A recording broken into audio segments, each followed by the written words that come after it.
하나님의 말씀은 요한계시록 6장 1절부터 8절입니다. 요한계시록 6장 1절에서 8절 말씀 같이 보겠습니다.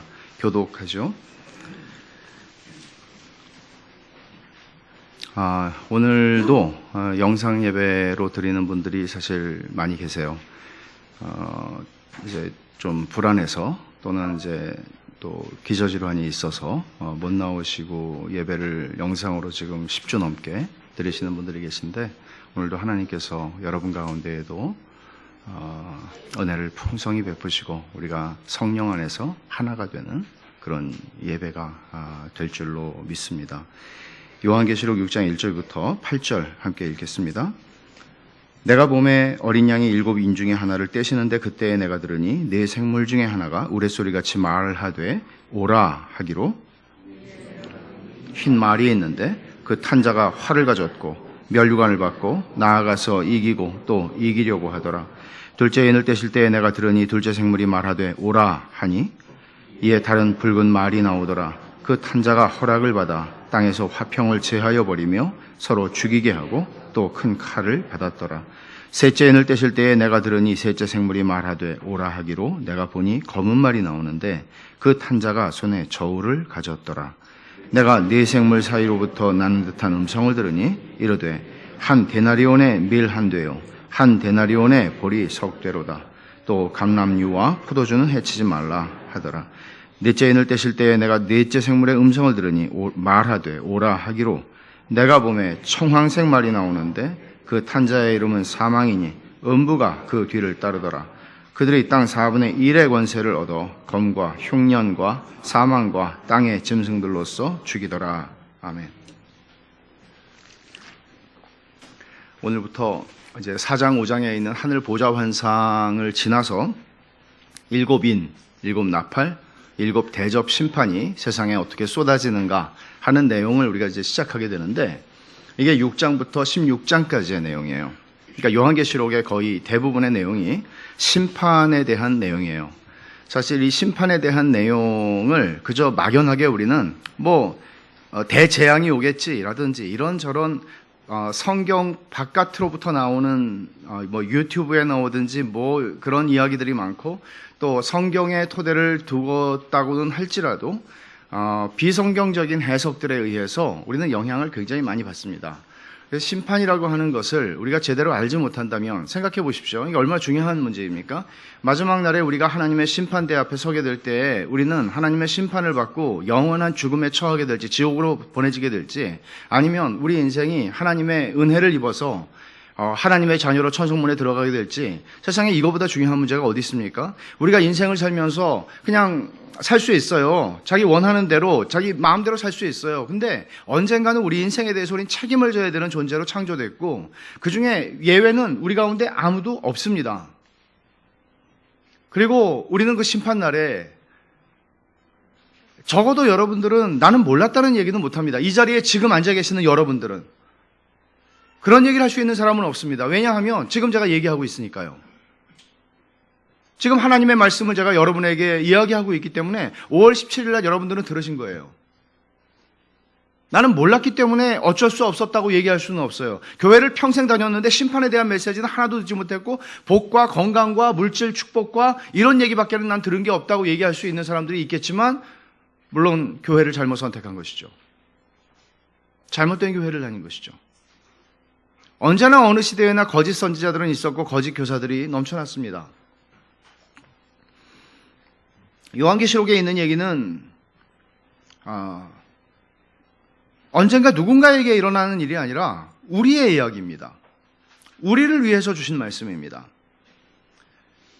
근데 사실 오늘 우리가 살펴보게 되는 거는 이제 7인부터 시작해서 7개의 인 심판이 있고 7개의 나팔 심판이 있고 7개의 대접 심판이 있는데, 7개의 인 심판에서 오늘 우리가 읽은 말씀은 4개의 인까지가 이제 열리면서 일어나는 환상들, 심판의 이야기들을 기록하고 있는데, 사실은 성경 요한계시록이 어려운 성경이라고 말을 하지만 그 중에서도 제일 해석이 어렵고 학자들 간의 의견이 분분한 본문이 오늘 우리가 다루는 본문이에요. 어린 양이신 그리스도께서 보좌에 앉으신 하나님의 성부 하나님의 오른손에서 두루마리를 취해서 두루마리가 7인으로 봉해져 있는 것이죠. 그것을 이제 하나씩 뗄 때마다 요한에게는 하나의 환상이, 심판의 환상이 보이게 되는데, 여기에 보면은 제가 이제 먼저 전체적으로 7인과 나팔과 대접에 대한 이야기를, 전체적인 좀 중요한 이 말씀을 여러분들이 읽으실 때 좀 알아두는 것이 좋겠다고 생각하는 부분들을 잠깐 말씀을 드릴게요. 이 세 개의 시리즈 심판에는 어떤 패턴을 우리가 볼 수 있는데, 첫 번째는 뭔가 하면 번개와 음성과 우레와 지진이 동반된다는 것이에요. 근데 언제 동반되는가 하면 이 7개의 한 시리즈가 마칠 때, 또 7개의 시리즈가 마칠 때, 또 7개의 시리즈가 마칠 때마다 이런 번개, 음성, 우레, 지진이 동반되는데, 한번 보시겠어요? 8장 5절 한번 보세요. 8장 5절은 뭔가 하면 일곱째 인이 떨어질 때 환상이에요. 8장 5절을 보시면 천사가 향로를 가지고 제단에 불을 담아다가 땅에 쏟음에 우레와 음성과 번개와 지진이 났다 그랬죠. 또 11장 19절을 한번 가보세요. 여기서도 이게 7째 나팔이 이제 끝나는 부분인데, 11장 19절에 이에 하늘에 있는 하나님의 성전이 열리니 성전 안에 하나님의 언약궤가 보이며 또 번개와 음성들과 우레와 지진과 큰 우박이 있더라. 그 다음 마지막으로 16장 17절과 18절을 보세요. 7째 천사가 그 대접을 공중에 쏟음에 큰 음성이 성전에서 보좌로부터 나서 이르되 되었다 하시니 번개와 음성들과 우레소리가 있고 또 큰 지진이 있어 얼마나 큰지 사람이 땅에 있어 온 이래로 이같이 큰 지진이 없었더라.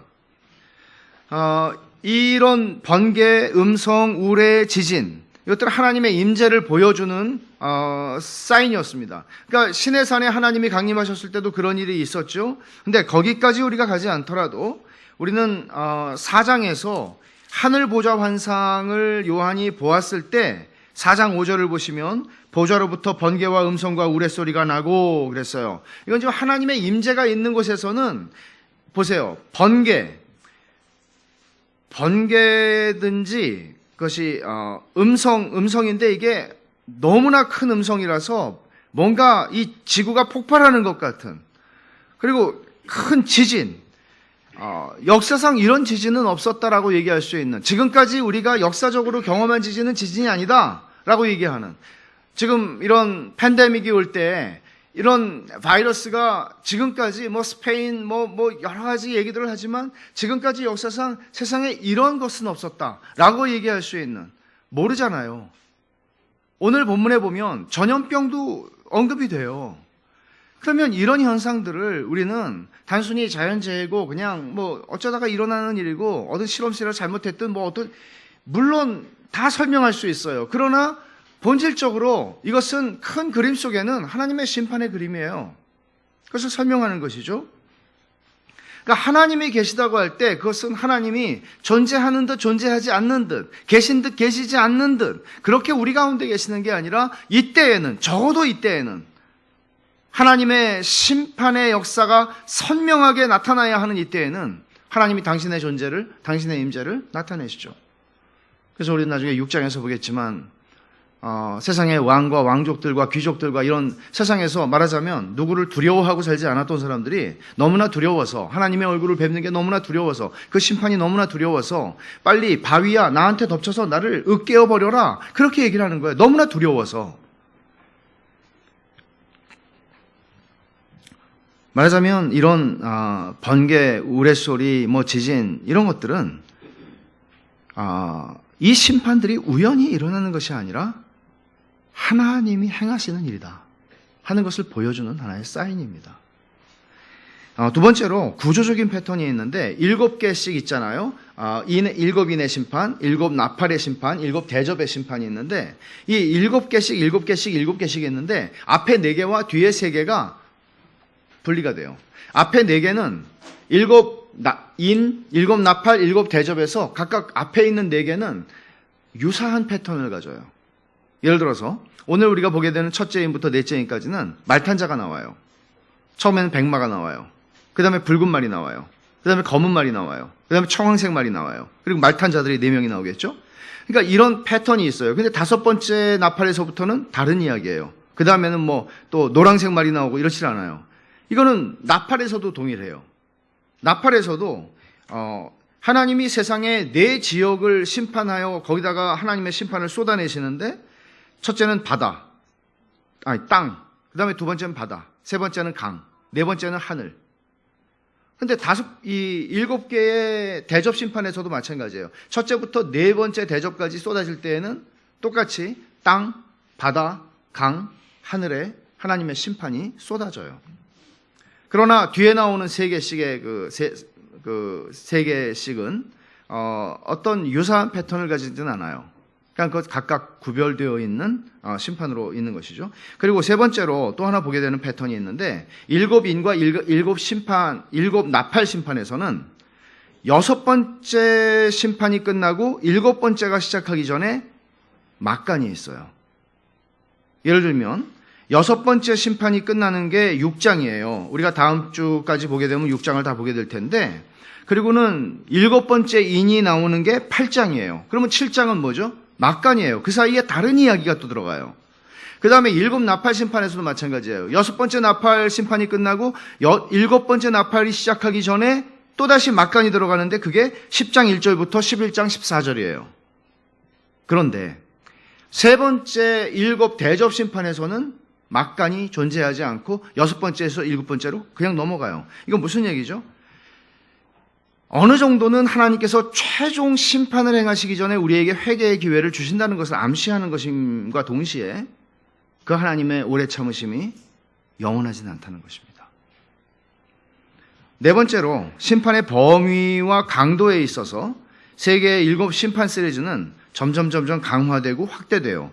오늘 본문에 보면은 여러분들이 아까 읽으셨는데 8절 마지막에 보면 그들이 땅 4분의 1의 권세를 얻어 검과 흉년과 사망과 땅의 짐승들로서 죽이더라 그랬어요. 땅 4분의 1을 심판해요. 근데 일곱 나팔로 그 다음에 이어질 때 일곱 나팔에서는 땅의 4분의 1이 아니고 3분의 1로 확대가 돼요. 그리고 강도도 더 심해지죠. 그리고 마지막 일곱 대접 심판에서는 전체에 대한 심판이 일어나요. 말하자면 하나님의 심판은 역사적으로 점진적으로 더 강화되고 있다는 것을 보여주는 것입니다. 범위에 있어도 마찬가지입니다.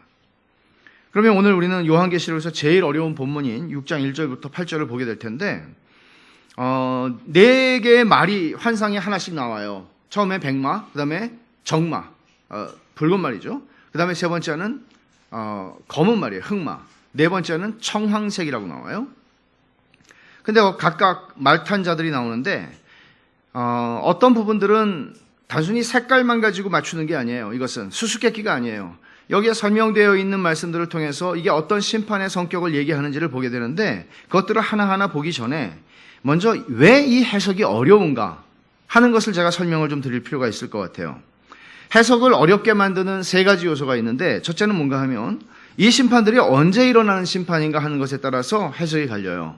이것이 먼 훗날 언젠가, 지금은 아니고 예수님이 재림하는 때가 가까웠을 때에, 그때에 갑작스럽게 세상에 막 변혁이 일어나고 지진이 일어나고 뭔가 이 핵무기로 말미암은 어떤 지구 폭발 같은 게 일어나고 그런 이야기를 하는 것 아니라는 것입니다.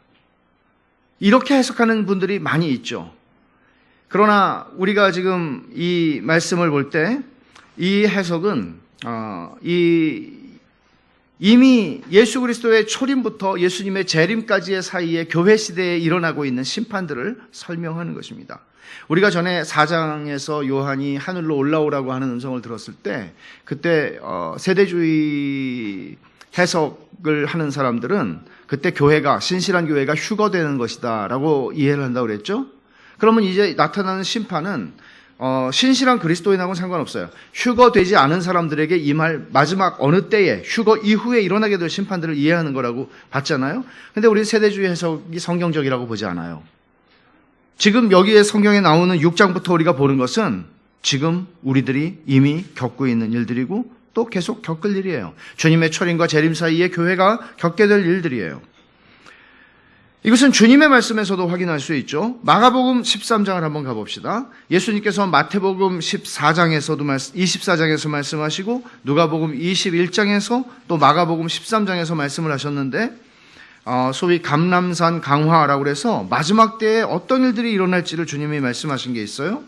13장 7절과 8절을 보시면 이렇게 말합니다. 한번 같이 읽겠습니다. 난리와 난리의 소문을 들을 때에 두려워하지 말라. 이런 일이 있어야 하되 아직 끝은 아니니라. 민족이 민족을, 나라가 나라를 대적하여 일어나겠고 곳곳에 지진이 있으며 기근이 있으리니 이는 재난의 시작이니라. 아직 끝이 아니라고. 이거 시작이라고. 말하자면 이것은 어느 마지막 때에 급격하게 동시다발적으로 일어나게 될 사인들이 아니라 이런 일들은 예수님 당시에도 이미 일어나고 있었습니다. 두 번째로 내인의 심판, 오늘 우리가 보는 내인의 심판은 역사적으로 시간 순서로 진행되는 심판인가 아니면 동시다발적으로 그냥 이렇게 막 일어나는 심판인가 하는 것입니다. 그러면 첫째인, 둘째인, 첫째인은 뭐라고 얘기를 하냐면 보통 전쟁이라고 얘기해요. 둘째인은 뭐라고 얘기하냐면 피 흘림이에요. 붉은 말이죠. 피 흘림인데 한 사회 안에서 서로 죽이는 일들, 분열, 화평을 제거하는 일이죠. 그러니까 뭐 우리 한국 사회에서도 남북 전쟁뿐만 아니라 6.25 전쟁뿐만 아니라 사실 오늘날에도 얼마나 죽일 듯이 정치적으로 좌우로 나눠져서 진짜 좌인지 진짜 우인지도 모르겠어요. 근데 정말 그렇게 미워하고 그렇게 싸우잖아요. 이런 일들이 역사상 얼마나 많았고 지금도 일어나는 일입니까? 이런 일들을 지금 얘기한다고 보는 것이죠. 세 번째는 뭐예요? 흑마예요. 죽음이에요. 죽음, 사망이에요. 세 번째는 기근이죠. 경제적인 문제입니다. 그리고 네 번째가 사망이에요. 그러면 이런 것들이 전쟁에서, 내분에서 또 피 흘리는 내분이죠. 그리고 기근이 오고 순서대로 오는 것인가? 아니면 뒤죽박죽으로 역사 속에서 그저 막 일어나는 일들인가? 후자 쪽이죠. 이것들은 순서적으로 일어나는 일이라고 이해해서는 안 됩니다. 이런 일들은 하나님의 심판의 사인과 징조들입니다. 예수님도 그것들을 한꺼번에 아까 우리가 읽은 마가복음 13장에서 한꺼번에 다 말씀하신 거예요. 또 세 번째, 내인 심판에 등장하는 말들이 색깔로 구분돼요. 백마, 정마, 흑마, 청황마 그렇게 되는데 이것들이 어떤 의미를 지니는가 하는 것인데 제가 로버트 마운스라고 하는 주석가와 또 한 분은 크레이그 키너라고 하는 분의 말을 잠깐 여러분에게 인용을 하고 싶은데 로버트 마운스의 얘기입니다. 처음 이 환상을 들은 자들은 네 가지 색깔의 말 각각이 어떤 의미를 가지는지를 토론하기보다 분명 전쟁과 피 흘림과 기근과 죽음이 자신들의 상상의 무대를 가로질러 맹렬하게 다가오는 것을 보고 공포에 질렸을 것이다. 환상은 분석하기보다 경험하는 게 더 낫다. 그러니까 이 환상을 처음에 들은 사람이 누구예요? 1세기 말의 기독교인들이에요. 소아시아에 살던 기독교인들이에요. 그들이 이 환상, 요한이 거짓말을 칠 리가 없죠. 요한은 그들이 요한은 알고 있는 사도예요. 유일한 남아있는 사도예요. 이분이 반모섬에서 유배당하여 고생을 하고 있는데 그때 하나님의 하늘이 열리고 하나님이 환상을 보여주셨어요. 그리고 뭔가를 말씀하신 것을 썼어요. 그리고 그들이 이 요한계시록을 읽은 제1 독자들이에요. 첫 번째 독자들이에요. 이들이 이 말씀을 읽었을 때 그들은 빨간 말은 뭐야? 백마는 뭐야? 이거를 가지고 토론을 하지 않았을 거란 말이에요. 그들은 요한이 본 것을 같이 느꼈을 거란 말이에요. 그리고 무서웠겠죠. 경험하는 것이란 말이에요. 그 다음 두 번째, 크레이거 키너가 이런 말이에요. 네 말탄 자들은 심판의 천사들로 보이지만 이들의 상징적 문학적 기능을 고려할 때 그들의 정체가 지나치게 강조되는 것은 옳지 않다. 크레이거 키너는 심판의 천사라고 봐요. 이것은 사탄이라고 보는 학자들도 있고 심판의 천사라고 보는 심판의 천사가 사탄일 수도 있고요. 다양해요. 그러나 이거 정체를 알려고 애를 쓰는 것이 문제가 아니고 사실은 하나님의 심판이 분명하게 이런 방식으로 일어난다는 것이 중요한 것이죠. 이런 전제들을 가지고 제가 이제 이 본문을 잠깐 설명을 드릴 텐데 역사 전체에 걸쳐서 나타나는 하나님의 심판을 이렇게 다양한 모습으로 설명하고 있는 것입니다. 근데 이것도 뜬금없이 갑자기 나온 얘기가 아니에요. 스가랴 1장과 6장에 보면은 이런 말씀들이 있었어요. 네 말이 끄는 병거들이 6장에 나오고 스가랴 6장에 그리고 네 말들과 기수들이 나와요. 1장에서도. 그러니까 이런 것들을 구약 성경에서 가져오면서 요한은 그것을 성령의 영감으로 잘 풀어서 또 해석을 하고 있습니다. 변형도 하는 것이죠. 스가랴의 말들은 땅을 살피라고 하나님이 보내는 천사들의 기능을 하는 것이었다면 지금은 심판의 기능을 하는 것이죠. 첫째 인을 보죠. 1절에 내가 몸에 어린 양이 7인 중에 하나를 떼시는데 그때 내가 들으니 네 생물 중 하나가 우레소리같이 말하되 오라! 우레소리같이 말하는 게 뭐 흉내 내기도 힘들죠. 아주 그냥 온 천지가 울리는 것처럼 오라 하는 거예요. 그러니까 네 생물이 하는 것은 하나님의 보좌의 가장 지근 거리에서 하나님의 거룩함을 지키는 역할, 하나님을 찬송하는 역할뿐만 아니라 그들은 하나님의 심판을 수행하고 있습니다. 오라고 첫째 생물이 말하자 이제 백마가 나와요. 두 번째 인을 예수님이 떼시자 또 두 번째 생물이 오라 하니까 또 두 번째 붉은 말이 나와요. 세 번째에서도 또 흑마가 나와요. 네 번째 청황말이 나와요. 이런 식으로 네 생물들이 하나님의 심판 수행에 적극적인 수행원으로서 일을 하고 있는 걸 보게 됩니다. 백마. 무슨 얘기일까요? 사실은 이 백마가 무엇이며 백마를 탄 자가 누구인가 하는 것이 아마 요한계시록뿐 아니라 성경 전체에서 제일 의견이 갈리는 부분일 거예요. 학자들 간에. 어떤 사람은 그리스도라고 봐요. 어떤 사람은 적그리스도라고 봐요. 이렇게 갈릴 수가 있을까요? 그 이유를 좀 설명을 드릴게요. 사실 백마라고 하는 거는 멋진 말이죠. 저는 말을 신혼여행 제주도에서 한 30분 탄 게, 몽고에서도 한번 탔어요. 한 30분. 고작 1시간 탔는데 백말 타본 적이 없어요. 기왕에 탄다면 저는 백말 탈 것 같아요. 멋있잖아요. 그죠? 뭐 적토마도 나오고 하긴 하지만은 백마가 멋있죠. 로마의 개선 장군들이 이제 개선 행진을 할 때 승리를 한 거잖아요. 그러면 그 사람들은 어김없이 백마를 탔어요. 백마는 하나의 승리의 상징이었죠. 영광스러운 영예였습니다. 근데 요한계시록 19장을 보면 제가 오늘 찾지는 않겠습니다만은 백마는 주님이 타고 오세요. 요한계시록 19장에 보면. 근데 여기서도 지금 백마를 타고 있잖아요. 그러면 이거는 요한계시록 19장으로 이 요한계시록 6장을 해석하면 이건 예수님이죠. 이것처럼 더 분명한 게 어디 있겠어요? 그래서 이 백마를 탄 자가 예수님이라고 이해하는 분들은 어김없이 요한계시록 19장이 그들의 가장 강력한 근거예요. 그런데라기보다는 먼저 이제 그쪽 해석을 좀 하고 있는 거예요. 또 말 탄 자가 활을 가졌다고 그러죠. 활 가졌고 면류관을 받았다. 활을 가졌다. 이 활이라고 하는 거는 사실 지금 로마 제국 안에서 지금 일어나는 일들인데 활은 로마의 무기는 아니었습니다. 활은 이 그리스나 이 아시아 쪽으로 가서 그들이 쓰는 무기였어요.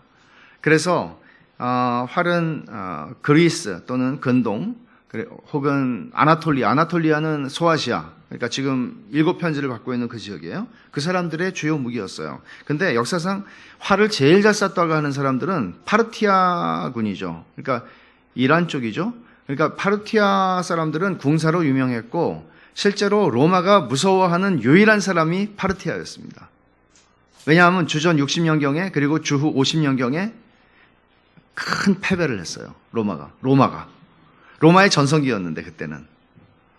그러니까 이 파르티아군을 로마는 가장 무서워했는데 아마 여기 활이라고 하는 이미지를 굳이 쓰고 있는 것은 이제 그 당시에 사람들이 이해하고 있는 바 파르티아군 같은 그런 모습을 보여주는 것이 아닌가 하는 생각이 들고, 또 파르티아 사람들의 전매 특허가 그 기병대 활 쏘면서 가는 사람들 있죠. 백말 탔대요. 멋있었겠죠.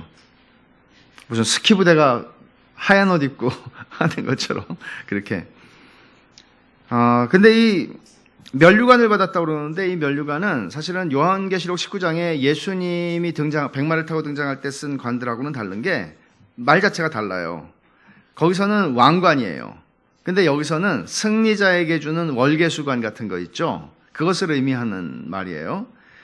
그리고 이기고 또 이기려고 하더라. 그러니까 지금 승리를 지금 어느 정도 예견하고 있는 것이죠. 그러니까 이런 말씀들을 보면 이게 예수님이라고 이해하기가 굉장히 쉬워요. 그래서 뿐만 아니라 첫 번째 말은 예수님이라면 둘째, 셋째, 넷째는, 왜냐하면 둘째, 셋째, 넷째는 부정적인 거잖아요. 둘째는 뭐예요? 붉은 말이에요. 그러니까 이거는 화평을 제하고 막 서로 죽이게 하는 그런 거예요. 셋째는 저울을 가졌어요. 기근을 얘기해요. 넷째는 죽음이에요.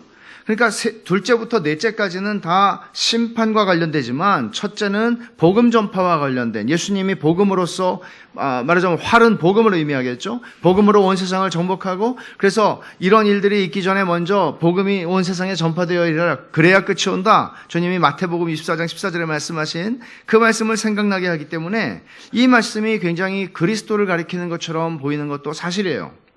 2세기 말에 이레네우스라고 하는 분, 이래로 많은 분들이 이 견해를 지지했고, 현대 학자들 중에는 윌리엄 핸드릭슨이나 조엘 비키 같은 분들도 이런 견해를 지지해요. 그러나 정반대로 적그리스도라고 보는 견해가 있단 말이죠. 이것은 요즘 더 많은 학자들에게 광범위하게 지지를 받고 있는 해석인데, 물론 저도 이 입장에 서기는 합니다만은, 왜 그런가 하면 19장에 백마를 탄 예수님하고 6장 여기에 나오는 이거하고는 백마라는 거 말고는 같은 점이 없어요, 사실은. 굉장히 다르다는 것이고, 또 하나는 백마를 탄 그 19장에서는 입에서 나오는 검이 있다고 그랬어요. 근데 우선 활이라고 지금 얘기를 하고 있죠. 비슷한데 달라요. 그리고 월계수관과 왕관의 차이도 있습니다. 그리고 첫 번째 백마를 탄 이 6장 1절의 백마는 정복한다는 개념을 좀 보여주는 반면에 19장에서는 명백하게 심판의 맥락을 얘기하고 있어요. 그렇다면 바울 사도는 고린도후서 11장에서 사탄이 광명의 천사로 가장한다고 얘기를 했고, 이런 말씀들을 생각해 본다면 적그리스도는 뭐예요, 여러분? 적그리스도는 그리스도 같은 모습으로 나타나는 거예요. 자기가 그리스도라고 얘기하기도 하겠죠. 그러니까 예수님께서 마태복음 24장에서 말씀하시기를 너희가 사람의 미혹을 받지 않도록 주의하라. 많은 사람이 내 이름으로 와서 이르되 나는 그리스도라 하여 많은 사람을 미혹할 것이다 말씀하셨단 말이에요. 그러니까 심판의 날이 오기 전에, 마지막 심판의 때가 오기 전에 이미 이런 일들이 많이 일어날 거라는 거예요. 나 그리스도다, 나 뭐다, 뭐 이런 일들이 일어날 거란 말이에요. 그러니까 지금 또 하나 이 적그리스도로 볼 수 있는 것은 첫 번째부터 네 번째의 인의 심판은 말들이 나오고 이게 다 유사한 하나의 그 그룹으로 형성이 되어 있는데, 하나는 예수님이고 하나는 뭐 심판의 뭐다, 이렇게 보기는 조금 어울리지가 않는 부분도 있고, 또 에스겔 38장 39장에 보면 곡과 마곡의 이야기가 나오는데 그것과도 굉장히 이 본문은 평행을 이룬다고 볼 수 있어요. 이 적그리스도의 등장이죠. 그래서 백마 탄 자를 적그리스도로 보든가 아니면 조금 더 완화해서 어떤 군사적인 전쟁, 그냥 일어나는 전쟁들, 군사적인 힘의 어떤 그런 폭력들, 이런 것들을 의미하는 것으로 볼 수도 있겠죠. 그러니까 정리를 하면 여러분들이 그리스도로 보실 수도 있고 적그리스도로 보실 수도 있어요. 그러나 이제 이런 근거들이 있다는 것을 제가 설명하는 것이고요. 또 하나 분명한 것은 적그리스도로 보든 그리스도로 보든 사실은 아니죠. 그리스도로 보면은 이것은 복음 전파의 관점에서 이해를 해야 될 것이고, 그러나 적그리스도로 보게 되면 이 첫 번째 이야기는 전쟁의 이야기입니다. 정복하는 것입니다. 만족하지 않습니다. 그래서 맨 마지막에 8절에 보면 이렇게 얘기를 하죠. 그들이 땅 4분의 1의 권세를 얻어 검과 흉년과 사망과 땅의 짐승들로서 죽이더라. 그러니까 이 말하자면 그들이라고 하는 것은 첫 번째부터 네 번째까지를 다 포함하는 얘기를 하는 것입니다. 그러니까 심판이 이렇게 다양한 방식으로 일어난다는 것이죠. 그래서 첫 번째 백마는 전쟁. 여러분, 전쟁의 역사는 헤아릴 수가 없습니다. 저도 전쟁의 역사책을 몇 권으로 된 걸 하나 사서 1권 다 못 끝내고, 이렇게 전쟁이 많아. 너무나 많아요, 전쟁이. 인류 역사는 전쟁의 역사예요. 두 번째로 붉은 말과 그 탄자가 나와요. 이것은 붉은 말이 의미하는 바 피 흘림을 이야기하는 것이죠. 근데 그것을 증명하는 게 4절입니다. 이에 다른 붉은 말이 나오더라. 그 탄자가 허락을 받아 땅에서 화평을 제하여 버리며, 여러분, 화평을 제하여 버리면 어떻게 되겠어요? 죽임밖에 없는 것입니다. 그래서 서로가 화평을 제하여 버리는 허락을 받아서 서로 죽이게 하고 또 큰 칼을 받았다. 서로 죽이게 하는 것. 한 사회 안에서 일어나는 서로 죽이는, 이 서로 죽인다는 말은 전쟁에서 죽는 거를 말할 땐 이 단어를 안 써요, 헬라어로는. 이거 많이 안 나오는 단어인데 4장 5장에서 죽임을 당한 어린 양이라고 할 때 거기에 사용됐고요. 전부 10번 나와요, 이 단어가 신약 성경에. 근데 예수님 죽임을 당하셨다라고 할 때 이거는 말하자면 야만적 죽임을 당하는 거예요. 예수님에게 사용되었고요. 또 하나는 요한 1서에서 2번 나왔는데 가인이 동생을 죽인 걸 둘 다 그 경우에 이 말을 썼어요. 그리고 6장에 보면은 성도들이 순교당한 성도들, 그러니까 죽임을 당한 성도들, 그때에도 이 단어를 썼어요. 그러니까 말하자면 이것은 한 사회 안에서 일어나는 야만적인 죽음들, 예를 들면 역사상 히틀러가 600만 명의 유대인을 죽인 홀로코스트, 스탈린도 한 2천만 명 죽였죠. 마오쩌둥도 한 2천만 명 죽였을 거예요. 폴포트가 한 200만 명 죽였죠. 여러분, 루안다 투치족 죽인 거, 셀 수가 없는 한 사회 안에서 일어나는 비극적인 내전의 상황들.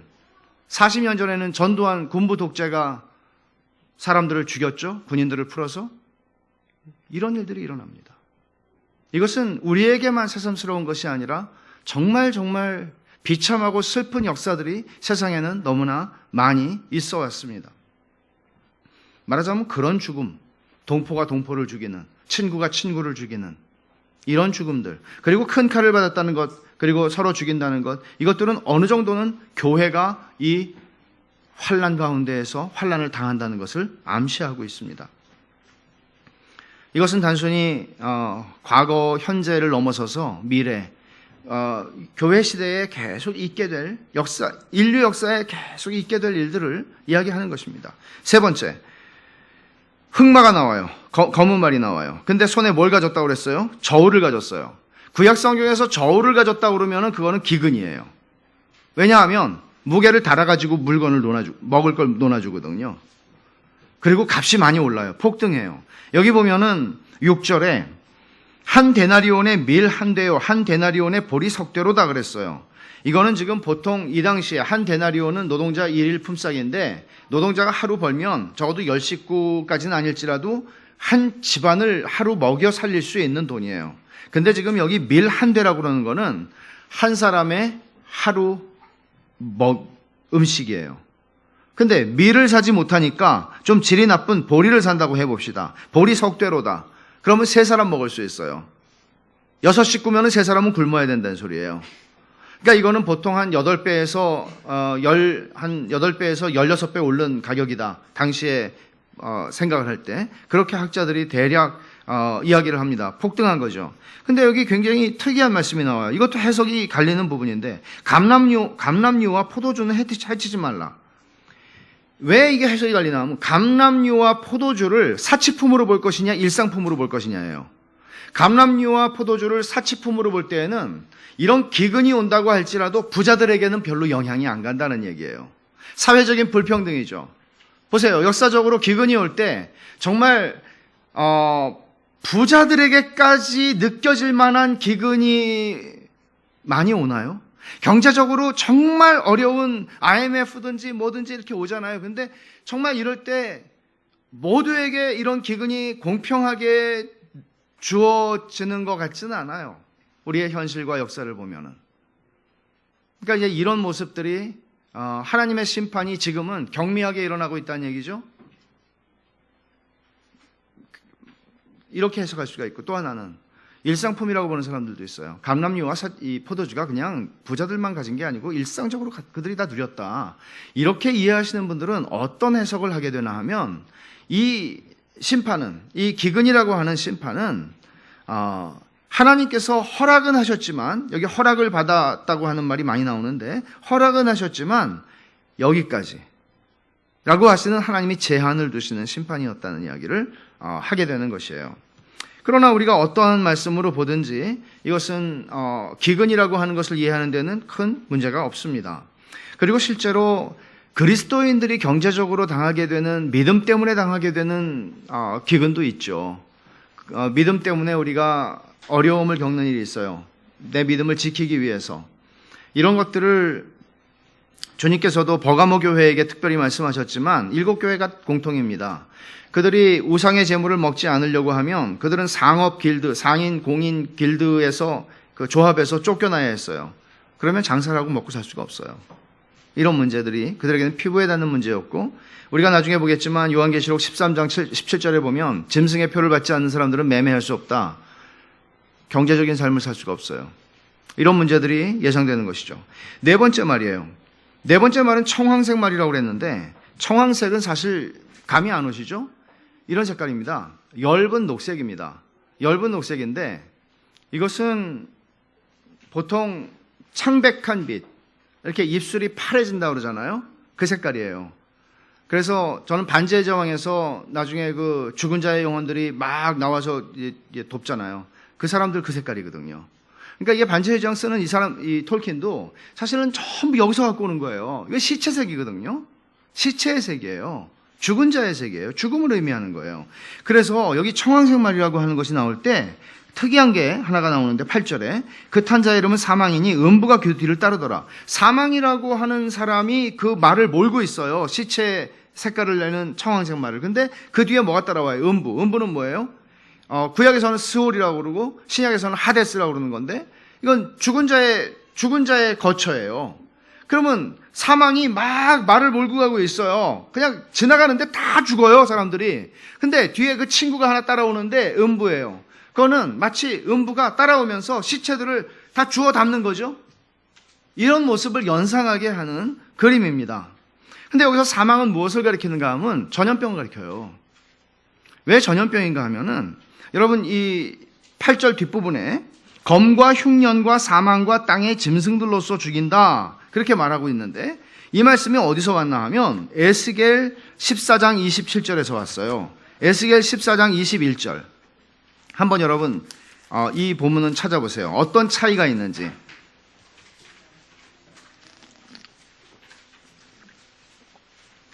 에스겔 14장 21절을 보면 자 제가 읽습니다. 주 여호와께서 이같이 이르시되 내가 나의 네 가지 중한 벌 곧 칼과 기근과 사나운 짐승과 전염병을 예루살렘에 함께 내려 사람과 짐승을 그 중에서 끊으리니 그 해가 더욱 심하지 않겠느냐. 여기 네 가지가 뭐예요? 칼, 기근, 사나운 짐승, 전염병이에요. 요한계시록 6장 8절은 뭐예요? 검과 흉년과 사망과 땅의 짐승들이에요. 요한은 사망이라고 하는 것을 네 번째 흑마에 비유하면서 청황색 말이죠. 죄송해요. 제가 잘못 말하더라도 알아서 들으시길 바래요. 제가 좀 빨리 말하잖아요. 1, 2부를 하기 때문에 지금 예배를 정확하게 끝내야 돼요. 이해를 해주세요. 잘 알아들으세요? 청황색. 여기서 지금 얘기하는 거는 검과 흉년과 사망과 땅의 짐승이라고 그랬죠. 뭘 바꿨죠? 전염병을 사망으로 바꿨죠. 그러니까 여기서 지금 사망이 네 번째 말이에요. 흑마예요. 그러면 여기서 얘기하고 있는 사망의 의미는 뭔가 하면 사실 전염병이에요. 이거는 대부분의 학자들이 동의하는 바인데 그럼 질병이나 전염병을 가리킨다고 보는데 너무나 여러분 오늘 우리가 겪고 있는 일 아니에요. 이것은 세상에 이런 일을 다 겪다니 말이죠. 그런데 땅 4분의 1의 권세를 얻었어요. 8절 하반절에 그들이 땅 4분의 1의 권세를 얻어. 그러니까 이 일로 다 죽진 않아요. 이 일로 인간이 다 없어지진 않아요. 4분의 1. 전쟁이 일어나 1, 2차 세계대전, 6.25 전쟁. 전쟁이 일어날 때마다 그리고 현대전으로 갈 때마다 사람들이 어마어마하게 많이 죽습니다.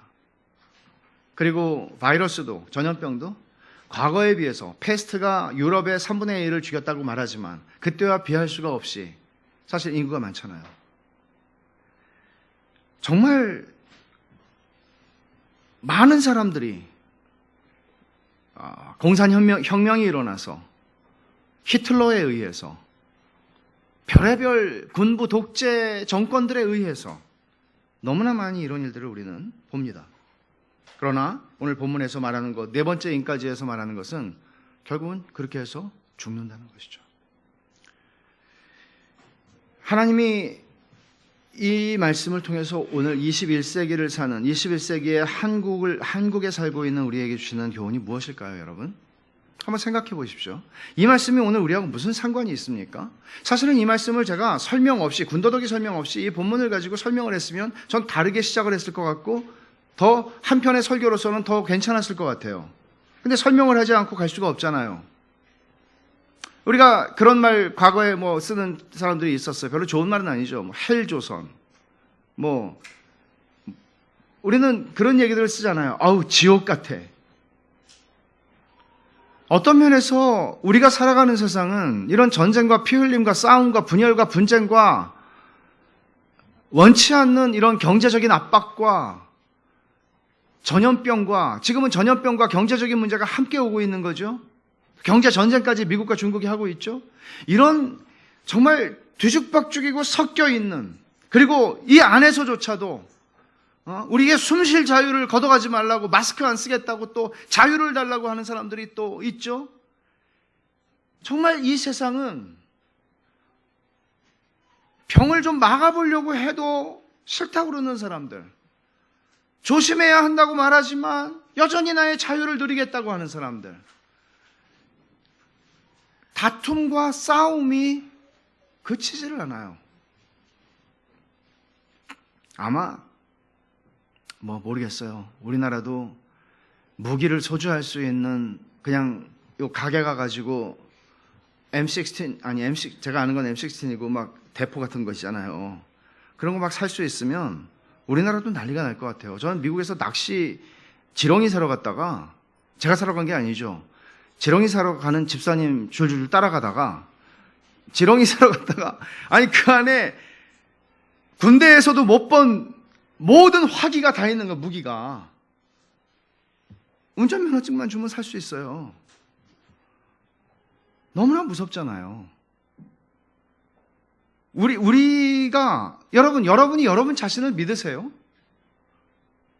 사람들이 한번 화가 나면 혼자 에이 죽어야지, 그게 아니고 이 세상이 싫어 그렇게 하고 막 사람들을 죽이잖아요. 지하철에 불 지르고, 지하철에.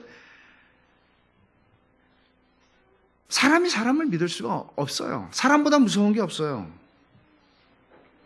그러니까 우리는 역사 속에서, 그리고 우리가 지금 살아가는 세상에서도요, 정말 뉴스를 보면 이게 인간인가, 이게 짐승만도 못하다, 뭐 인면수심, 뭐 많은 말을 하지만 어째 이 모양인가. 지옥의 묵시록이라고 하는 1979년에 프란시스 코폴라, 이름 써놨는데, 프란시스 코폴라 감독의 그 명작이죠. 지옥의 묵시록. 그 책의 그 영화 제목은 Apocalypse Now. 그러니까 지금 일어나고 있는 이 묵시에 나온 얘기들이 지금 일어나고 있는 현장이에요. 근데 거기서 이제 윌라드 대위가 주인공이죠. 그 전쟁터에 가가지고, 베트남 전쟁터에 가가지고, 이게 그냥 무슨 전쟁인지도 몰라요. 그냥 이거 가지고 안 돼, 더 센 거죠. 그럼 막 갈겨대고 쏴대고 그냥 미친 거죠. 두려움 때문에 미친 거죠, 군인들이. 그리고는 윌라드 대위가 보고 있다가 물어요, 병사. 여기 누가 지휘하고 있는 거냐고. 되게 유명한 대사거든요, 그게. 여기 지금 누가 지휘자가 없어요. 지휘관이 없어요. 군대인데. 그냥 쏘는 거예요, 그냥.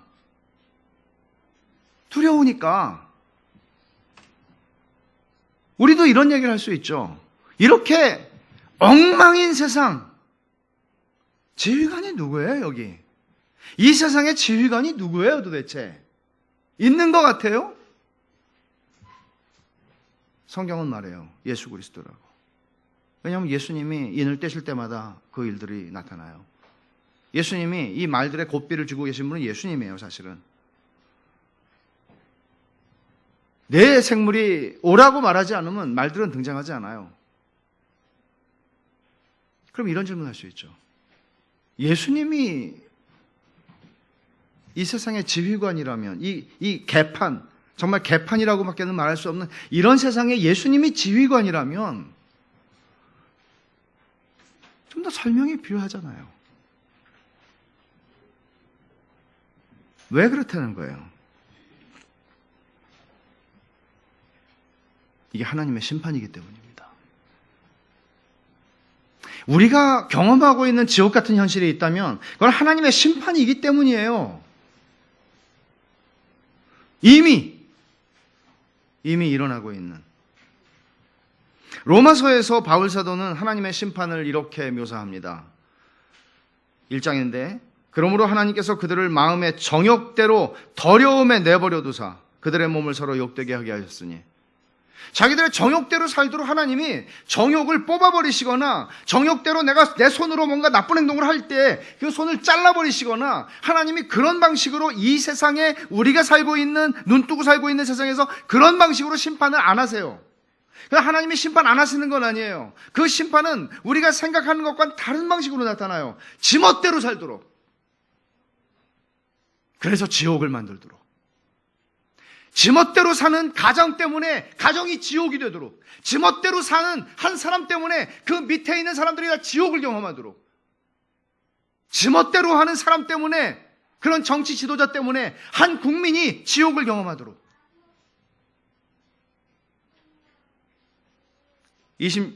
로마서 1장 26절에 이렇게 말하죠. 이 때문에 하나님께서 그들을 부끄러운 욕심에 내버려 두셨으니, 내버려 두셨다고.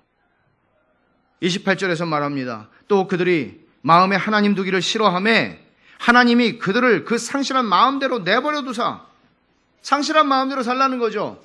잃어버려진 채 살라는 거예요. 하나님 없이 살아보라는 거예요. 이게 우리가 지금 이 세상에서 경험하고 있는 지옥이에요. 심판이라고요. 더 정확하게 말하면 이건 지옥의 근처에도 가지 않은 것이죠. 예수님이 지휘하고 계세요. 이 심판을. 그렇기 때문에 여전히 우리에게는 회개의 기회가 있는 거예요. 잘 들으세요, 여러분. 지금 회개하고 예수 그리스도께 나가야 되는 사람들이 이 자리에도 있어요. 잘 들으세요. 그 하나님의 자비는 영원하지 않아요. 아까 말씀드린 것처럼. 그랜트 오즈번이라고 하는 주석가는 이렇게 말합니다. 4명의 말탄 자는 함께 떠다닌다. 그들의 행동은 이기기 위한 욕심에서 내전으로, 흉년으로, 재앙 및 사망으로 나아가기 때문이다. 이런 의미에서 하나님은 땅에 거하는 자들에게 심판을 쏟아붓는 것이 아니라 그들의 부패가 돌고 돌도록 허용하신다. 죄는 스스로 드러나고 자기 파괴의 이름으로, 이것이 요한계시록의 통상적 주제다. 예수님 재림하실 때까지는 이런 방식으로 하나님 심판하세요. 오늘 본문에 그리스도께서 모든 심판의 고삐를 쥐고 계시다는 것을 우리는 봤어요. 보면은 여기 2절에서 면류관을 받고 라고 말했어요. 이건 신적 수동태라고 말해요, 보통. 그리고 4절에서도 허락을 받아 라고 말했고 4절 마지막에 큰 칼을 받았더라 그랬어요. 그리고 8절에서는 4분의 1의 권세를 얻어 그랬어요. 이건 다 예수님이 지금 그 제한된 허락을 주고 계시기 때문에 그들이 이 심판을 행하는 것이라는 말입니다. 또 감람유와 포도주를 해치지 말라는 것도 같은 의미죠.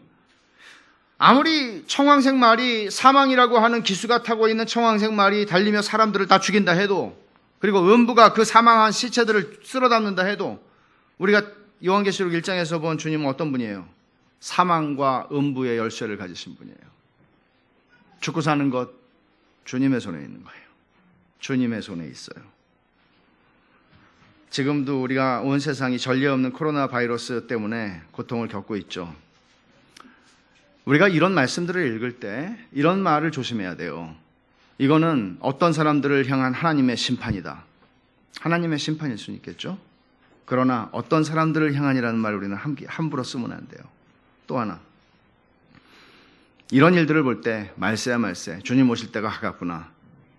근데 주님은 이게 시작이라고 그러셨어요. 그러니까 이런 일들은 초림과 주님의 초림과 재림 사이에 계속해서 있어요. 이 모든 것의 열쇠를 주님이 주고 계세요. 어떻게 살아야 되죠? 이런 세상에서. 이런 세상에서 우리 어떻게, 그러니까 그리스도인들은 이렇게 말하면 안 돼요. 지옥 같아! 이렇게 하면 안 돼요. 함부로 우리는 그런 말을 하면 안 돼요. 하나님의 심판이 지금 있구나. 이런 세상 속에서 내가 어떻게, 왜냐하면 하나님의 심판은 동시에 세상을 향한 심판이지만 신자들을 향해서는 그들의 믿음을 연단하시고 영화롭게 하시고 거룩하게 하시는 연단의 도구거든요. 그러니까 우리는 이런 세상 속에 살아가면서 하나님 앞에서 자신을 돌아보고 내가 믿음을 지키고 살아가야겠구나 라는 생각을 해야 하는 것입니다. 그러나 분명한 것은 주님 말씀하셨죠. 두려워하지 마. 담대하라. 내가 세상을 이기었노라. 너희가 세상에서 환난을 당하나 내가 이기었노라. 지금 그렇게 말씀하세요.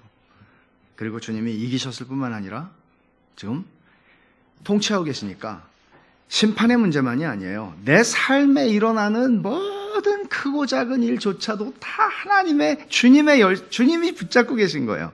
이걸 안다는 게 그리스도인들에게 얼마나 큰 위로인지, 얼마나 큰 감사함인지 알 수가 없습니다. 기도합시다. 이 시간에 여러분 우리 함께 우리 주의 말씀을 우리 들은 대로 이 시간에 잠깐 우리 기도하면 좋겠어요. 하나님께서 여러분 이런 생각하지 않았어요?